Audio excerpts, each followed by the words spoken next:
Egaa akkam jirtu kabajamtootaa fi jaallatamtoota maatii chaayinaalii Oro Student egaa arraas irra deebuudhaan barnoota keenya ji'oogiraafii kutaa saglaffaadhaa yuunitii shanaffaa paartii isa jalqabaa qabannee dhufnee jirra. Hanga xumura sagantaatti nu faana bu'aan affeerraa keenya egaa gamanumaan egaa viidiyoo laayik sheer gochuu hin dagatinaa isiniin jecha warreen maatii chaayinaalii keenyaatiif haaree taatan ammoo chaayinaalii keenyatti dabalamuudhaan viidiyoo guutummaan guututti barnoota hunda asirraa argachuu dandeessuu isiniin jenna. Kanaaf gartee yaada keessanis koomentii jalatti nuuf barreessaadha.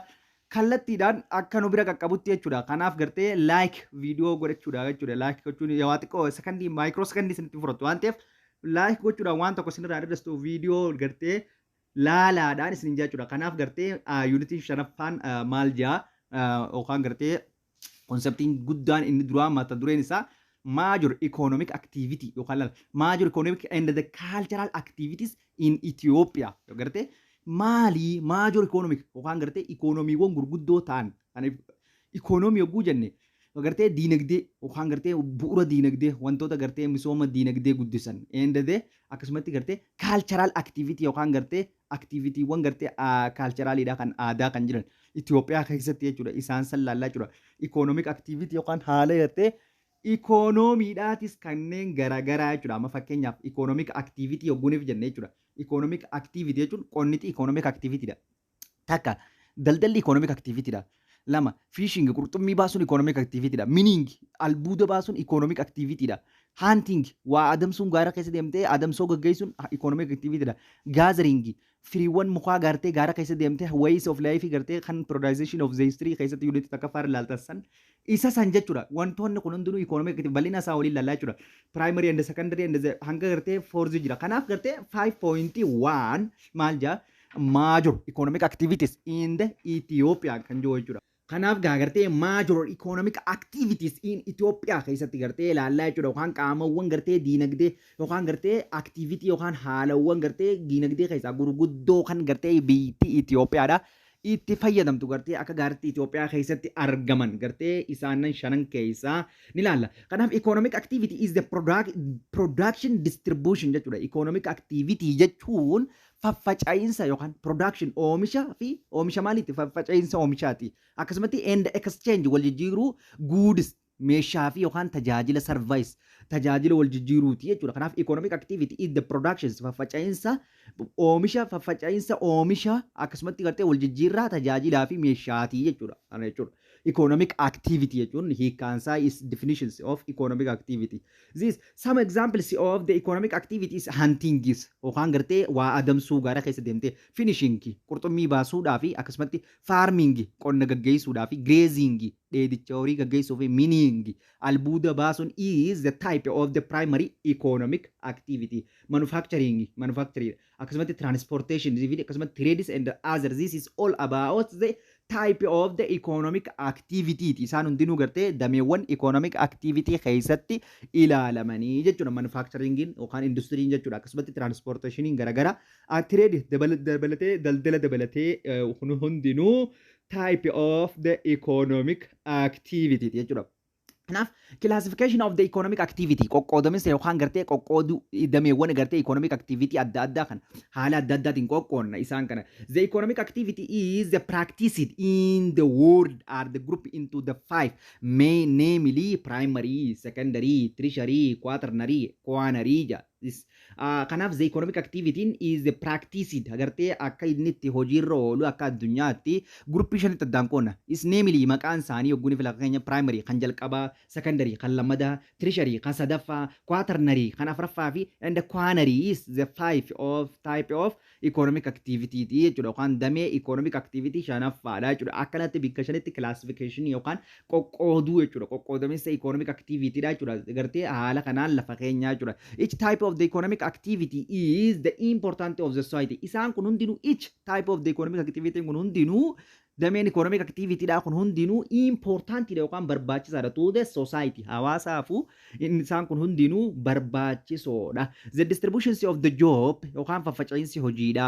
Particularly economic activity yookaan gartee haalli diinagdeedha. In the country biyya takka keessatti many indicators of the levels of the development country tija. Kana jechuun gartee distribution of the job particularly economic activity is many indicators gartee faffaca'iinsi hojiidha jiraachuun jechuudha. jechuudha. Distribution of jobbiin jiraachuun gartee particularly economic activity gartee keessattuu economic activity eessa keessatti jira in a country biyya takka keessatti many indicators yooniif jiraate inni kun maal garsiisa may indicate wanni nu argisiisu the level of the development sadarkaa guddachuu levelii yookaan sadarkaa guddachuu of the country biyya sanii yooniif gartee jobbiin yookaan akka gaarii jiraate yookaan gartee hojiin akka gaarii jiraate maal jechuudha nu agarsiistu biyyi sun is development yookaan gartee guddina biyya sanii kan nu argisiisudha jechuudha jechuudha.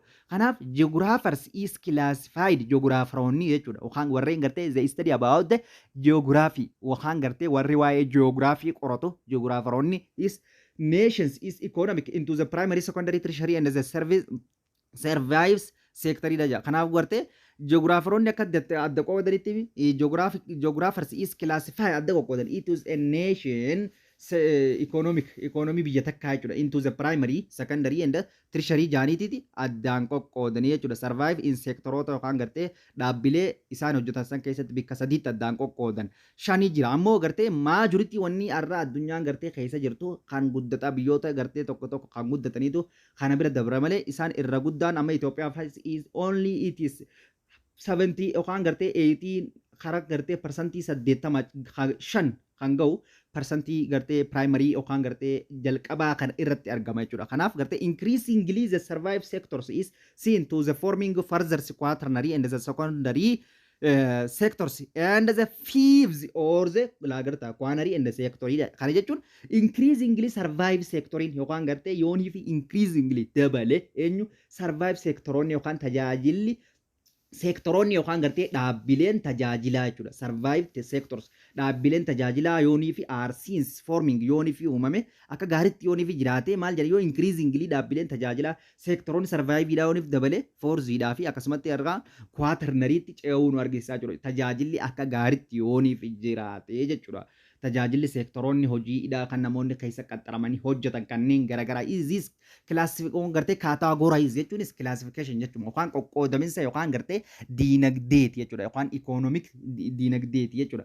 Kanaaf amma jalqaba irraa mi'a ilaallu jalaa kanarraa primary jalatti amma maaltu jira primary yogguun fi jennu is harvesting is extraction yogguun fi jabra this is difficult to the environment of life of environment to the life it is exchange it is change to the climate and the degradations or desertifications it is the result of the many consequences the primary economic activity yogguun akkanis ninjo dhiibbaa hedduudha fiddi distraction yookaan badinsa bidooleen baduu bosonni baduu naannoon baduu dhiqama biyyee jijjiirama qilleensaa this is a many result yookaan gartee bu'aa hedduu qabaachuu dandeessi economic activity maaliif jechuudha agriculture yogguun fi gaggeessu namni bosona mancaasuu irratti hundaa akkaataan inni itti qonna qotu sun gartee badaa ta'uu mala akkasumatti gartee overgrazingii fa'aa jira gartee dheedicha horiidhaa humna ala ba'ee yookaan gartee horii dheechisu akkasumatti gartee isaan kun kanaafuu inni asitti wanni jeeniif irraas baasee asitti gartee harvestingii or extractioniidha jechuudha gartee kana jechuudha.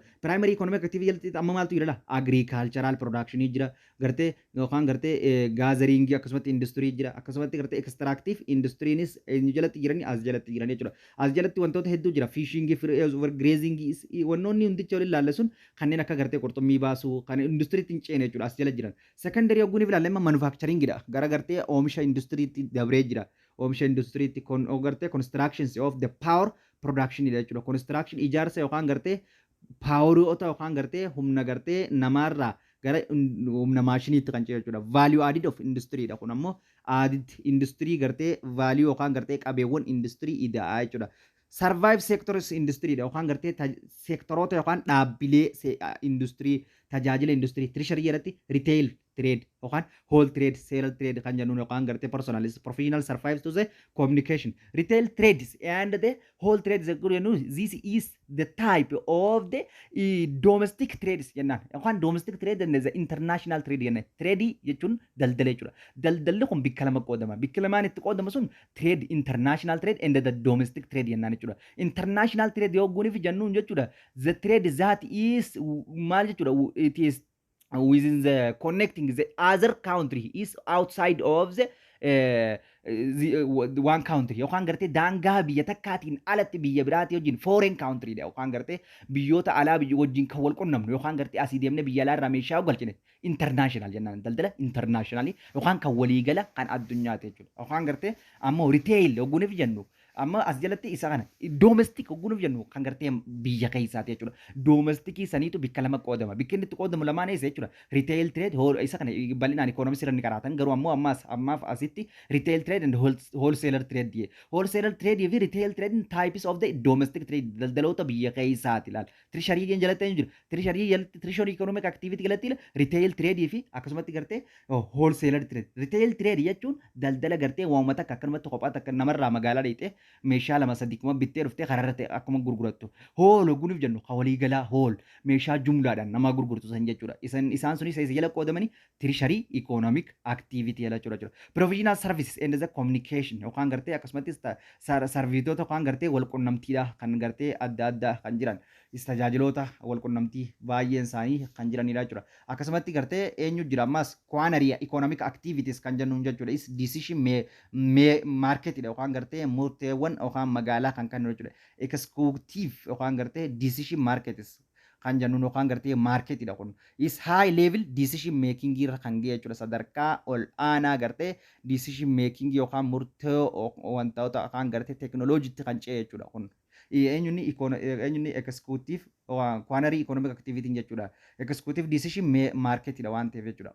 Quaternary oguuniif jennu quaternary economic activity is information research dha management yookaan gartee information research wantoota biraa kottee ati online itti karaa information wantoota barbaadu yookaan online trading faa jira yookaan daldala irratti trade yookaan gartee online irratti gaggeessan kan masuma teessee kompiitara keetiin waan akkana ejejjettee usteetuma bitattee manas dhufu jechuudha isaa akka isanitti kan kute jechuudha quaternary waan nama information kute jechuudha shanaffaan sanii ol dabra jechuun executive decision making yookaan market dha jechuudha kanaaf while collecting information survive vida jechuudha afraffaan maal jechuudha white collector yookaan gartee wantoota information adii ta'e kan dhugaa kan walitti qabatudha jechuudha kanaaf gartee taayipiin isaanii akkana qoqqoodee jira bal'ina asii gaditti definition isaatii fi akkaataa inni asii waliin ilaalla. Kanaaf primary economic activity oguuniif jennu economic activity jalqaba primary economic activity is maal jennaan jechuudha. Primary economic activity economy yookaan jalqabaa kan namni irraa ka'u is primary economic activity is a focus laal wanni inni directly wanni irratti xiyyeeffatu kallattiidhaan on the extractions of the resource from the environment laal gartee extractions badinsa jechuudha bar badinsa qabeenya resourceidha isa keessatti on the environment naannoo keessaa badu jechuudha akkami baduu danda'a they is involved to production inni kun maalitti hirmaata oomisha irratti hirmaata involve kan inni irratti godhu jechuudha production irratti oomisha irratti maal irratti food staff nyaata yookaan gartee dhiyeessuu irratti and raw material akkasumatti gartee meeshaawwan dheedhii lafa keessaa baasu kanneen akka albuudaa kan jennisan those is economic activity kun akka gartee akka at the beginning of the production cycle jechuudha inni kun maal jechuudha beginning yookaan gartee jalqaba production oomisha yookaan saayikilii jalqabaati jechuudha bikki gartee namni irraa ka'u jechuudha where the people is living in the close contact within the resource of the earth jechuudha where iddoonii fi uummanni gartee is closely contact gartee iddoo inni living in the close godhee wajjin jiraatu jechuudha eenyu wajjin biqiltoota yookaan gartee naannoo uumamaatii fi yookaan qabeenyota uumamaa wajjin kan jiraatudha jechuudha. A few examples of the primary economic activity yookaan economy jalqabaa tanaaf gartee examplein isaa economic activity naaf including agriculture faa qonna fudhachuu dandeenya. Inni kun maal jechuudha kan gartee jalqaba beginning jechuudha ilma namaatiif akkasumatti gartee beginning within the contact godhee jiraata jechuudha resource gartee lafaa wajjin ilmi namaa adda baheen jiraatu jechuudha. Kanaaf gartee inni kun within the resource jaa kana of the earth irratti kan gartee people in where the iddoo gartee uummanni wajjin jiraatu jechuudha fishing akkasuma qurxummii baasu forestry oguuniif jennu gartee forestry bosona keessaa gartee ciruu bosona cirtee mukkeen faa magaalaa irratti maashina faadhaan gartee xaawulaa waan akkasii meeshaawwan ijaarsaa buildingii ijaaruu forestry meanings albuuda baasu isaan kana all of those jobs hojiin kun hundinuu dependent kan hirkatu up on the natural resource qabeenya uumamaa irratti hirkata jechuudha of the earth qabeenya uumamaa lafarra jiran irratti irkataa jechuudha hojiin kun. The primary economic activity is characterized by the following. They are amaloota kana qaba, kaaraaktarii qaba yookaan gartee amala jechuudha. Amalli inni qabu kan armaan gadii kana. The dependent of the natural environment naannoo uumamaa irratti hundaa bakka is not independent on the natural environment. Naannoo uumamaa irraa if danda'ee jiraachuu hin danda'u. Maaliif amma qonnoo jenne qonnooniif lafarra hin qonne yookaan naannoo seetirra sanirra hin qonne samiirra qotuu ni ta'a. Bikki qottuu jira hin jiru. Kanaaf it is depend kan ta'u jechuudha. Nature irratti jechuudha. Qabeenya uumamaa irratti jechuudha. Kanaaf gartee related the productions of the staff akkasumatti gartee inni maali wajjin walitti hidhaadha. Production yookaan gartee soorata oomishuudha. In the raw materials siruuzee explosion akka inni kun fidu beekuu qabda. Exploitation jechuun guniif jennu badinsa fida. Badinsa maalii resourceidha qabeenya eenyisarraa jechuudha. Lafarratti jechuudha. Of the irzirratti jechuudha. Primary economic activity is miidhaa akka inni qabu beekuu qabdanii jechuudha. Influence godha ammaas by the conditions haalawwan gartee physical environmentidha. Naannoo uumamaa on the way of the or other gartee yookaan gartee karaa tokkoof yookaan karaa tokkoof yookaan karaa biraatiin one way or other karaa tokkoon yookaan karaa biraatiin ta'ee dhiibbaa godhuu kan danda'udha. Eenyurratti jechuudha. Physical environment naannoo uumamaa irratti jechuudha. Fakkii irratti akkuma kaa'ee jiru kun isaan kun hundinuu type economic activity kan jalqabaate jechuudha. Agriculture yogguni fronne amma jalqaba irratti jechuudha. Agriculture is the science and the art of the cultivation of the soils and the rearing of the livestock for the earth locations, consumptions or the commercial purpose dha jechuudha. Kana jechuun gartee agriculture maali is definitions of the agriculture kan as lafa kaa'ee jira. Is the science dha yookaan gartee and the art dha yookaan gartee khalaqa yookaan of the cultivation misoomsuudha soil biyyee misoomsuudha and rearing eeguudha jechuudha. Rearing eeguudha of livestock horii eeggachuudha jechuudha. Agriculture jechuun maal jechuudha? Is the science that is the science and the art of the cultivation soils and the rearing of the livestock jennaan jechuudha. The science and the art of the cultivation planting and the rearing of animal jechuun ni dandeessa jechuudha. Biqiltoota misoomsuu fi akkasumatti horii dheedichifachuudha jechuudha. Eenyunni agriculture jechuudha. For either locations consumptions commercial purpose gartee maaliif jechuudha. Idduma gartee location sanitti consumption itti fayyadamuu fi yookaan gartee commercial purpose faayidaa gartee daldalaatiif jechuudha. Commercial purpose yookaan bu'aa maaliitiif daldalaatiif jechuudha. Itoophiyaa keessatti agriculture is economic activity dha. Gartee economic activity Itoophiyaa keessatti jirtudha. Which has been practiced since eessarraa ka'eeti jechuudha. Is 4,100 gartee 4,000 gartee 4,000 before the crust jechuudha. Gartee kararraa jalqabee agricultural production in Itoophiyaa keessatti kan jalqabeedha jechuudha. Dheessarraa jechuudha. Hunting and gathering yookaan gartee achirraa uummanni kan dhufee bara Kiristoos 4,000 dura achirraa kan eegaleedha jechuudha. Bara kanatti kan eegaleedha bakka xiqqaatu jechuudha.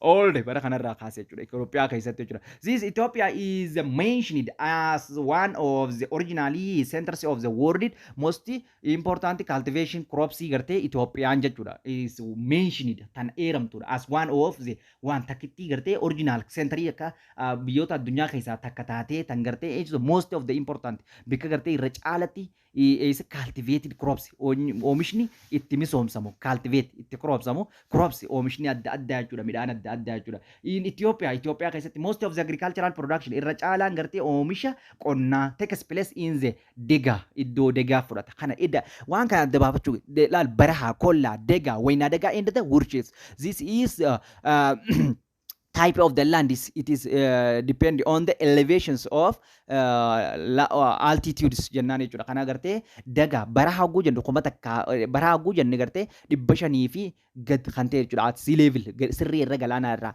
ammoo baraha kollaa hogguuniif jenne gartee 500 hanga kuma takka 500 kan jiru.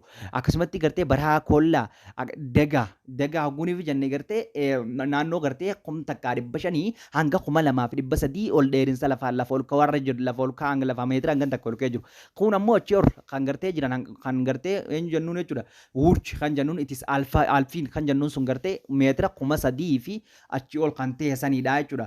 Kanaaf gartee inni kun Itoophiyaa keessatti dagaadhaa fi waynaa dagaa keessatti akka gaariitti misoomsamti jechuudha. Is unity jira wanni kun haala gartee teessuma lafaa elevation irratti hundoone ol keensa laalu irratti gartee laalu qabdanii jechuudha. Zoonii kanatti jira akka Itoophiyaatti where land is iddoo lafti productive has international yookaan gartee traditionally conceded within the desert rulers population jennaan jechuudha. Kanaaf gartee where iddoonii fi land productivity oomishni gartee lafaa has the traditionally akka aadaatti is conceded within the desert rural population dha wajjin gartee walitti hidhamaa qabaa jechuudha. Kana jechuun amma iddoon gartee waynaa dagaa fi waynaa dagaan kun ol koodha. Meetira isaanii baay'ee ol koodha. Itoophiyaan irmaa akka gaariitti jechuudha. Irmaa akka waliigalaatti yogguun ilaalle Itoophiyaan gartee elevationidhaan yookaan gartee altitudeidhaan akka gartee isiin effect taatu beekuu qabdanii jechuudha. Lafa ol kaarra jirti. Haayilaand jechuudha. Itoophiyaan lafoota gartee East Afrikaa kana keessaa yogguun ilaalle lafa ol koo East Afrikaa keessaa takkaa jechuudha. Kanaaf these agricultural Ethiopians can be divided into two broad types, is namely crop productions and livestock raising. Kanaaf gartee kana jechuun qonniti Itoophiyaadha bikkuma lama qoodamti. Takkaffaan crop productions oomisha qonnaatii fi horii eeggachuudha. Eenyu jechuudha livestocking raising horii gartee eeggachuudhaan bikka lamatti qoodamti jechuudha Itoophiyaan. Is crop productions hogguun ilaalle yookaan gartee oomisha qonnaa guuran Arab farming yookaan lafa qonnaa Arabli farming jechuun lafa qonnaaf oolu jechuudha. Lafni kun is crop productions is jennaan is crop productions is the productions of cultivation dha. Crop production oomisha midhaaniiti. Crop oguun jenna midhaan gosoota akka bichaa miti. Yookaan bishingaa yookaan boqqolloo yookaan qamadii yookaan wheat yookaan kan jennu maize boqqolloo akkasumatti isaan kana qofa osoo crop oguun jenna is all about type of the production of type of the crop dha jechuudha. Kan gartee gosa midhaanii hunda jechuudha. Crop productions yogguun jenna. Crop productions is the process of the cultivations planting ilaal. Akkana jechuun crop production jechuun bar oomisha crop production jechuun process yookaan adeemsa cultivation itti misoomsinudha. Planting biqiltuu is yield to food, feed and the fiber or the provide and the medicinal and the industrial and the cosmetic industrial engineered yookaan gartee ingredients or grow yookaan gartee or mental productions jechuudha. Kana jechuun gartee crop production kun jechuun adeemsa biqiltuu takka itti misoomsinu. Maaliif foodiidhaaf ta'uu danda'a. Gartee soorataafis fiidiidhaaf ta'uu danda'a. Yookaan gartee fiibariidhaaf ta'uu danda'a. Yookaan gartee and to prove medicinalidhaaf ta'uu danda'a. Biqiltuu takka dhaabnee qorichaaf akka itti fayyadamuudhaaf. Or gartee industrial ingredients yookaan gartee industirii meeshaawwan gartee qoricha irraa oomishuuf ta'uu danda'a. Yookaan gartee grow or mental productionidhaaf ta'uu danda'a. Biqiltuun takka soorata bichaaf akka gartee isiin hin oolle beekuu qabna jechuudha. Hojiiwwan adda addaa foodiidhaaf akkasumatti fiidiidhaaf fiibariidhaaf productive medicineidhaaf akkasumatti gartee industrial gartee agri ingredientidhaaf growth gartee or mental productionidhaaf wantoota kana hundaaf akka gartee biqiltuun ooltu jechuudha. Kanaaf crop production jechuun wantoota biqiltuu takka gartee akka isin tajaajila gosa hedduudhaaf ooltuuf misoomsu cultivate godhu jechuudha. Kanaaf Arabs farming practice in Ethiopia can be classified into following types. Laftoonni qonnaa Itoophiyaa keessatti oomisha croopiitiif yookaan oomisha midhaaniitiif yookaan gartee oomisha midhaaniitiif ooltuu bikka lama qoodamti. Takkaffaan seed tan jennu yookaan grain tan jennu grain productions kan jennuunii fi seed yookaan grain jechuudha. Grain production tan jennuun jechuudha. Isiin tun in Ethiopia is area of the waynaa dagaadhaa fi akkasumatti dagaa tan taate is the area of eessa jenne waynaa dagaa fi dagaan jechuudha. Kumtakkaa 500 hanga 2300 fi 2300 hanga 3000 fi 300 kan jiru san jechuudha. Inni kun maal jennaan jechuudha iddoo gartee seed yookaan grain production biqiltoonni gartee seediin yookaan gartee grain production itti oomishaman Itoophiyaa keessatti jechuudha zoonii kana on north western in the highland north western yookaan gartee kaaba lixaa akkasumatti kaaba lixaa ol ka'oo and the party of the south eastern gartee yookaan kibba bahaa Highland yookaan lafoota ol ka'oo kibba bahaa Itoophiyaa jiran seed farmingin gartee ichitti kan oomishamu is common activity iddoo saniiti jechuudha. Seed farmingin seed grains productions is mainly including seed grain kan jennuun kun wantoota armaan gadii kan of keessaa careless and the gartee pulses and oil seeds wantoota jennuun kana oomishoota kana if keessaa qaban jechuudha. Seed production kan jennuun kunis biqiltuudha. Biqiltuun kun gosoota isaan kana yookaan gartee careless akkasumatti pulses and oil seed warreen if keessaa qabanidha jechuudha. Kanaaf the principles of careless crops are theft agartee wanno isaan of keessaa qaban principal cereals cropping kun gartee teefii xaafii beerlii garbuu wayitii qamadii miyaayizii boqqolloo sorghum bishingaa hangartee millet and maaliif keessaa qaba ootis wanta gartee biqiltoota kana hunda kan if keessatti qabatudha jechuudha inni seed grain production jechuudha akkasumatti gartee pulses and including horse hangartee horse beans baaqelaa jechuudha chick beans and harcourt beans filid peas akkasumatti lentils biqiltoota kun hundinuu endese akkasumatti ootchis kan jennuun kun hundinuu biqiltoota seed grain production jalatti ramadamanii lafoota olkoo Itoophiyaa waayinaa dagaa fi dagaa keessatti kan oomishamanidha jechuudha. Oil seed including gize gartee oil seed kan jennuun kun maal faadhif keessaa qaba jechuudha. Yookaan gartee oil seed eenyufaaf keessaa qaba oil grain yookaan gartee lean seed akkasumatti fenugreek and the rapeseed seed kan jennuun jechuudha. Rapeseed seed kan jennuun akkasumatti sunflowers kan jennuun sunflower groundnuts kan jennuun isaan kun hundinuu biqiltoota gartee oil seed jalatti ramadamanidha jechuudha. Carlasiin kan jennuun gartee carlas yookaan gartee cereals crops kan jennuun midhaan callaati. Midhaan callaadhaan argamu. Midhaan callaadhaan argaman eenyufaadha? Kanneen akka gartee asitti dubbanneef barlii wheatis kan jennuun kana. Maize kan jennuun sorgomiidhaa fi kanneen isaan kana jechuudha. Kan gartee ammaas gartee midhaan flows include kan gannee asitti lafa keenya kun midhaan gartee eenyulo qotaman pulosisii jala qotaman. Kan gartee kun ammoo gartee oil seed warreen gartee zayita seed jalatti kan ramadaman kanneen akka loozii fa'aa isaan kana jechuudha. Kanneen akka salliixaa isaan kun ammoo isa jala ramadan kan sadaffaa kana jalatti akka ramadaman beekuu qabdanii jechuudha. Kanaaf lammaffaan gartee Itoophiyaa keessatti kan jiru eenyudha permanent yookaan jennu yookaan galtee biqiltoota permanentii ta'an gartee yookaan gartee perennial kan jennuun yookaan gartee crop cultivation perennial crop cultivation jechuun dandeenya yookaan gartee permanent crop cultivation jechuun ni dandeenya jechuudha. Isaan kun ammoo perennial crop likes akka eenyufaadhaaf keessaa qaba enseetii ogguuniif jennu wanta fa'a warqee coffee, buna, cotton, jibriifa akkasumatti endeitis are the major crops of the waayinaa dagaatti warreen oomishamanii jechuudha. Isaan kun ammoo waayinaa dagaa 2,000 fi 300 hanga 3,000 fi 300 kan jiru san jidduutti kan oomishan lafa olkoo irratti kun haayilaandii lafa olkoo Itoophiyaa irratti are of the southern and the southwestern southidhaa fi akkasumatti southwestern part of the Itoophiyaa kan jennu jechuudha. Lafoota kibbaa kanneen akka kafaa kanneen akka gartee lafoota akka boongaa kan jennuun kana gartee iddoo gartee muuzaa fi kun baay'ee isaanii achitti iddoo sana jechuudha. Western part southwestern part of the Itoophiyaa kan jennuun kana jechuudha. Ichitti argaman jechuudha. Akkasumatti inset is step food of the peoples of the area. Insetiin gartee stepidha yookaan gartee step warqeen tun gartee iddoo isaan nyaatan firii warqee tana akka itti nyaatanii jira. Akkasitti gartee iddoo sanitti uummanni eeriyaa sanii isii tana nyaateeti itti fayyadamaa jechuudha. Gartee uummanni iddoo Itoophiyaa keessatti kan jiran kun achitti akkasitti itti fayyadamanii jechuudha.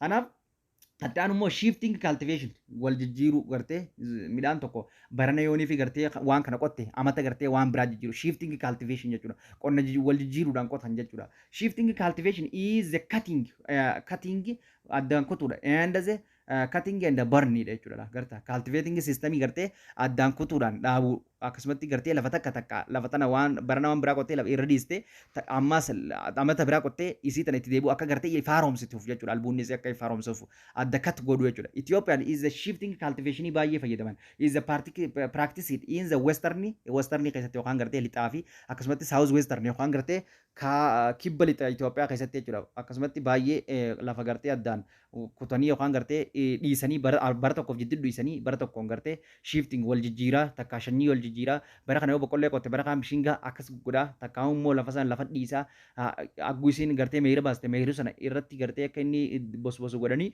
lamada akkas amata haariyaatti qotu akkas isa san baay'ee fayyadamte jechuudha. Akkasumatti fringes of the Ethiopians is highland and lowland or Benishangul Gumuz faa keessatti jechuudha. Lafoota olkoo fi lafoota gabboo Benishangul Gumuz Gaambeellaa Southern region naannoowwan kibbaatii fi akkasumatti where the population density iddoo manni Itoophiyaadha baay'inaan jiraatu is low and iddoo baay'inaan jiraatuu fi akkasumatti gartee density is low.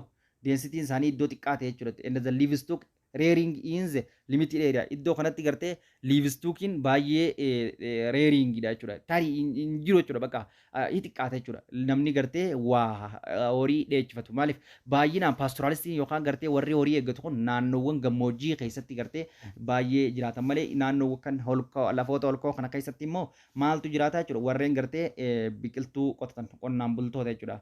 Kanaaf plantation agricultural jira ammas is Ethiopian plantation agricultural oomisha bar plantation jechuudha kan industiriidhaaf dhiyeessinu kanneen akka gartee adda addaa kan gartee faafrikaadhaaf dhiyeessine waan meeshaawwan gartee industiriidhaa irraa tolchu jechuudha plantation agricultural shankoora fa'aa dabalachuu danda'a sugariirra wanta irraa tolchinaami shukura kanneen akkanaa kana faatu danda'a. Is plantation agricultural is productions is mostly cash dhala kan gartee maallaqa fidan or industrial crops kan gartee oomisha industiriitiif warshaadhaaf dhiyaatan like sugar kunuula sugar gartee sugar crans kan jennuun gartee shankoora tolchuu cotton jibrii coffee isaan kun hundi tea shaayii akkasumatti rubber kan jennuun kun maal jechuudha plantation agriculture such agricultural system is found eessatti argama area either where they abundant rainfall bikka roobni ga'aan jiru is area of the tropical baay'ee irra caalaa isaanii naannoowwan gartee tropical area yookaan naannoo mudhii lafaa iddoo roobni hoggaa guutuu jiru achi keessatti wantoonni kun gaggeeffamne jechuudha plantation agricultural irrigation is possibly iddoo gartee yookaan gartee irrigation yookaan jallisiin baay'een guddaa ta'e jirutti gaggeeffamaa jechuudha. Kanatti aansee immoo livestock rising jennaan jechuudha. Kana jechuun immoo horii eeguu kan jenne sana jechuudha. Is the one of the type of the primary economic activity jalatti ramadama. Kunis damee yookaan gartee type of the primary economic activity it is. The term of the livestock including animal wartee livestocking kun gartee horii eeguun kun wantoota adda addaa dabala animal yookaan gartee bineensota that are the kept kan eeganidha. Isaan sunu on the farm of productive foods gartee maal jechuudha productive food powers and raw materials or are meant of market gartee isaan kun warri gartee horii eeggatan kun warii kana eeguu eeggatan yookaan gartee nyaata isaanii if gargaaruudhaaf proof godhuudhaaf food isaanii paaworii isaanii raw material yookaan meeshaawwan dheedhii kan itti fayyadaman akkasumas ormeentii isaanii isaan kana gartee fayyaduudhaaf horii kana gartee itti eeggatanii irraa tajaajilan meant to for market magaalatti geessuudhaan gurguratanii jechuudha. Ethiopia's has a large qabdi guddaa jechuudha livestock warri horii eeggatu that is including cattle horii dabalatee goat re'ee sheep hoolaa dabalatee camel gaala dabalatee akkasumatti poultry dabalatee and the picked animalota dabalatanii Itoophiyaa keessatti wanni eegamu yookaan reeringiin yookaan pastoralist jechuudha waan livestock jechuu dandeenyaan yookaan nomadis karaa biraattis ni jaan warra horii eeggatu warra imaltootaan jechuudha bikka bikkatti isaan kanaan jennaan Itoophiyaan largely qabdi eessa naannoo kan fa'aa jiran oguun jenna isaan kun akka kaanitti naannoo olaanaa san keessa jiran amma isa fa'aa keessa jiraachuu danda'an dagaa fi wayinaa dagaadhaan jarri kun ammoo eessa jiraachuu danda'a jechuudha barahaa keessatti illee jiraachuu danda'a kollaa fa'aa keessatti jiraachaa jechuudha baay'inaan is the cattle population horii gartee horii Itoophiyaa keessatti stands first Africans and the 10th of the world akka Itoophiyaa addunyaatti bikka gartee itti gartee rearing yookaan gartee pastoralistiin livestocking gartee taatee tan jalqabaa taatee Itoophiyaan ni argamti jechuudha. The livestock sector is important barbaachisaadha garuu horii eeggachuun kunis sektarri horii eeguudhaa kun barbaachisaadha. Subsectors is the nations of economic activity dhaaf biyya takka jechuudha. Dinagdee biyyaatiif and support to both the agricultural economic and the growth domestic production dhaafis guddaa qaba. Guddina qonnaatii fi guddina gartee growth domestic production GDP kan jennu yookaan GDP biyya keessaa oomisha biyya keessaa dabaluudhaaf gumaacha guddaa akka inni qabu beekuu qabna. Forestry is one of the type of the economic activity dha kunis gartee bosona cirree yookaan muka xaawulaa baasnee gurgurachuu kan jedhu. Is the forestry is the means of the plant dha kunis gartee or the wooded muka area iddoo muyni jiru which is are trees iddoo mukkeen are the most common akka gaaritti itti jiran future mukkeen baay'ee qabu jechuudha. The extraction of the Nokonamo for forest production, badinsa biqiltoota bosonaa fi bosona kana forestering kun for different purpose faayidaa adda addaatiif kan oolu kun by the people is called of the forestry jennaan jechuudha warreen gartee bosona mancaasanii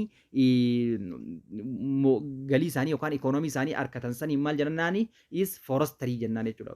Forestry economic activity jennaan jechuudha. The economic activity yookaan the economic significance of the Ethiopian forest economy yookaan gartee economy significance barbaachisaadha economiin yookaan of the Ethiopian forest biqiltoota Itoophiyaatiif barbaachisaadha. Even even though the importance of the forest barbaachisummaan bosonaa yookaan barbaachisummaan mukkeen bosonaa jechuudha. And the forest productions yookaan gartee oomishni bosonaa is little in earning foreign exchange dhaaf gartee baay'ee xiqqaadha jechuudha. Kana jechuun littleedha akkasitti gartee xiqqaadha. Inni kun maaliif earning galiiwwan yookaan gartee biyya alaa argamsiisuu irratti jechuudha.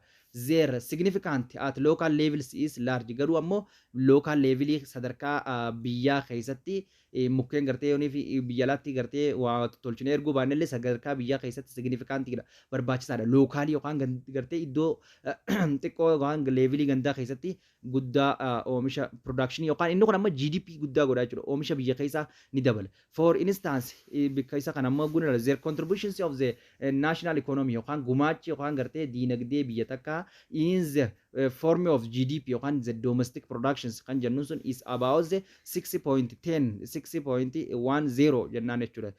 Yookaan gartee parsantii kan ga'u GDP biyyaa irratti ni idabama jechuudha. Yookaan gartee GDP irraaf yookaan gartee forestariin Itoophiyaan kun bosona irraa gartee oomisha warreen bosona irraa ciranii kana godhan kun GDP biyyaa xiqqishollee taatu bu'aa biyya laallee buusuu baatu lookaaliidhaaf laarjiin buusa GDPdhaaf garuu lookaal oguu jenne ka GDP kana jechuudha ka biyya keessaa kanaaf parsantii jaatuqaa takka zeeroo akka inni dabalu beekuu qabnaa jechuudha. Most of the trees cut in Ethiopia today are used to domestic purpose like for the gartee wantoonni gartee Itoophiyaadhaaf mukkeen ciraman kun wanti isaan buusan jechuudha. Today used to the domestic purpose bu'aa biyya keessaatiif kan isaan fayyadan used domestic purposeidhaaf bu'aan biyya keessaa kan isaan fayyadan fuelwood muka bobeeffachuudha jechuudha. Boba'aa irraa argachuudhaaf timber and the house shape of the furniture adda addaa akkasumatti building ijaarsaa fi constructionii adda addaa mana fa'aa itti ijaaruudhaaf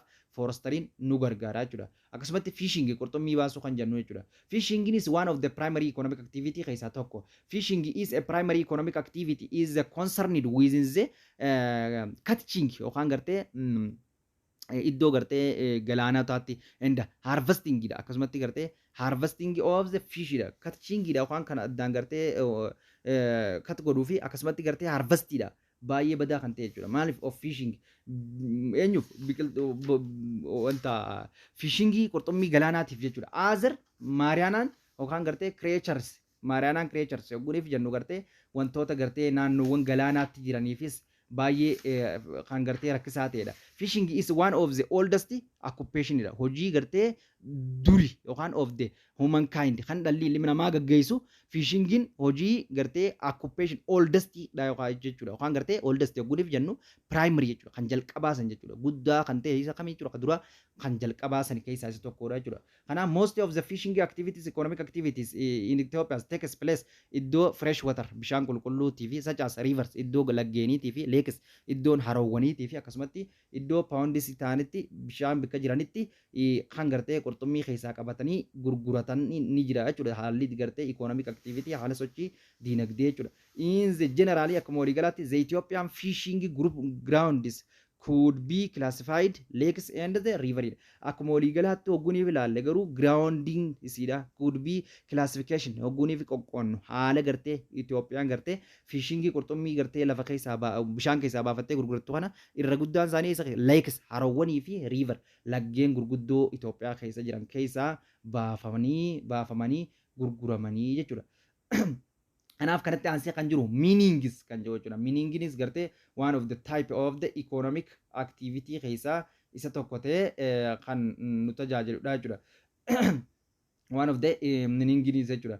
Kanaaf gartee takkaffaa ila meaningin nu hafe. Meaningii kan meaning jechuun meaning is a primary economic activity dha. Innis ka jalqabaati yookaan oldest economic activity jechuudha. Economic activity kan guddaa ta'e yookaan kan jalqabaati. Is concerned with the extractions. Inni kunis badinsa fida yookaan mineral albuudotaaf. Maal it is not yookaan maal jennaan jechuudha. Is yookaan gartee not replaced jennaan jechuudha. Isaan kanaan maal jennu nan yookaan gartee replaced jennaan jechuudha. Isaan kanaan natural resource bikka lama qonnaa miti yookaan gartee kan bikkatti deebi'anii fi kan bikkatti deebi'uu hin dandeenye kan jennu san keessa inni kun amma kan bikkatti deebi'uu hin dandeenye jechuudha. Qabeenya uumamaa takka bannaan albuuda yoo takka baafte lamada hin deebi'u jechuudha. Biqiltuu yoo murtanii deebi'aa jechuudha.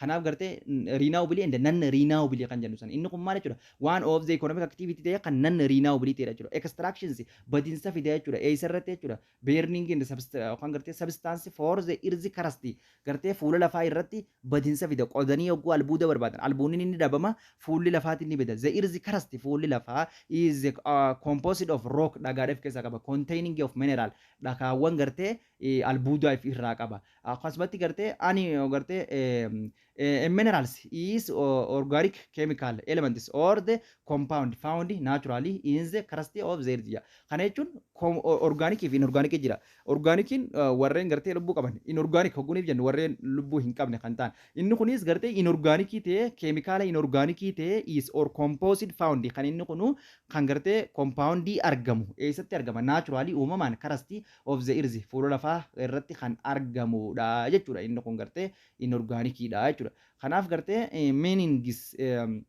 meaning kun albuuda baasuun kun is important barbaachisaadha to the economic of Ethiopia dinagdee Itoophiyaatiif barbaachisaadha currently meaning contributions gumaachi inni guddaan godhaa jiru hanga ammaa kanatti to only 1.5% GDP biyyaa keessatti hangan takka dabalee ida'u jira jechuudha inni kunis GDP biyyaa hamman takka guddisu jira jechuudha ka itti aanu immoo the secondary economic activity kan jiru immoo paartii lammaffaa keenyaan hanga waliinti dachaanutti thank you isinin jaa yaada keessanii akkuma duraanii na bira dhaabbadhaadha isinin jaa namoota biraallee ka chaayinaalii keenya argisiistanii gartee barattoota biraallee yaamtanii akka wal jajjabeessan akka subscribe godhan na jajjabeessan isinin jaa thank you isinin jaaladha thank you